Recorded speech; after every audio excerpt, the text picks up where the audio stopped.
Kemudian pertanyaannya tentang mengenai tidak membayar atau mencicil hutang padahal mampu. Itu bisa dilihat dia bisa membeli beberapa mobil walaupun dengan cara kredit. Ada pula perhiasan anak-anak, bisa berangkat umroh. Bagaimana dengan umroh sementara saya yang diutangi nggak ridho? Nah, inilah itu. Apa yang tadi saya jabarkan dari syarah hadis yang isinya doa Nabi berlindung dari hutang. Dan tadi sudah saya paparkan juga. Tentang kita berhutang kalau terkait dengan ibadah-ibadah yang membutuhkan dana. Itu sangat diperlukan ridho orang yang diutangi. Apakah dia ridho kita dulukan uang yang mau kita bayar ini untuk ibadah ini, untuk keperluan ini?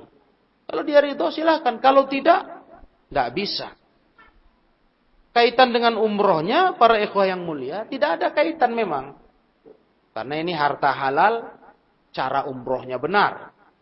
Tapi terkait dengan hadis Nabi, matlul ghani zulmun, layul wajid, istilahnya. Kata hadis, menundanya orang mampu bayar hutang itu kezoliman. Menunda orang yang mampu bayar hutang itu halal kehormatan dan dia berhak dihukum. Yahillu irduhu wa uqubatuh.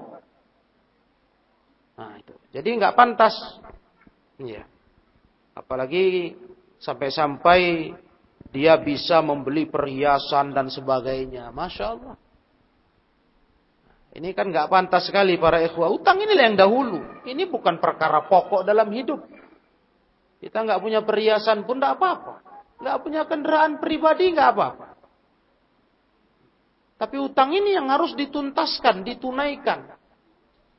Nah, kecuali utang itu bertempo yang panjang. Dan kita melihat kita punya kemampuan untuk membayarnya.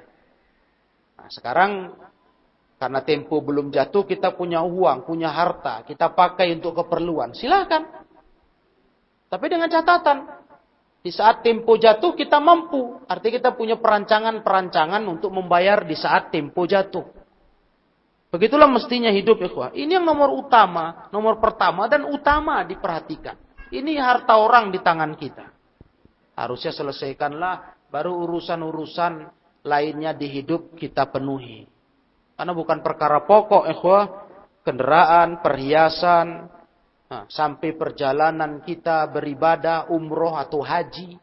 Ini semua kalah dengan pentingnya mendahulukan membayar utang. Terkhusus utang yang sudah jatuh tempo. Iya. Bahkan Islam menuntunkan kepada kita, kalaupun belum jatuh tempo bisa disegerakan, dibayar, segerakan. Biar lega, lepas hidup kita dari belenggu ikatan utang. Karena maut ajal datang tidak terduga. Bagaimana kalau ternyata Allah panggil kita, utang belum selesai. Ya kalau anak istri tahu semua, mereka pun berkenan melunasi semua. Kalau ternyata ada yang tak tahu, tinggal urusan kita sama yang berutang, yang kita berutang kepadanya di akhirat. Masya Allah. Dan di sana pembayarannya pakai pahala. Kalau pahala nggak cukup, pakai dosa dia kita tanggung. Ini yang harus dijaga, ikhwah. Ya, kita ngerti memprioritaskan apa yang harus kita lakukan dalam hidup kita. Nah, begitulah para ikhwah.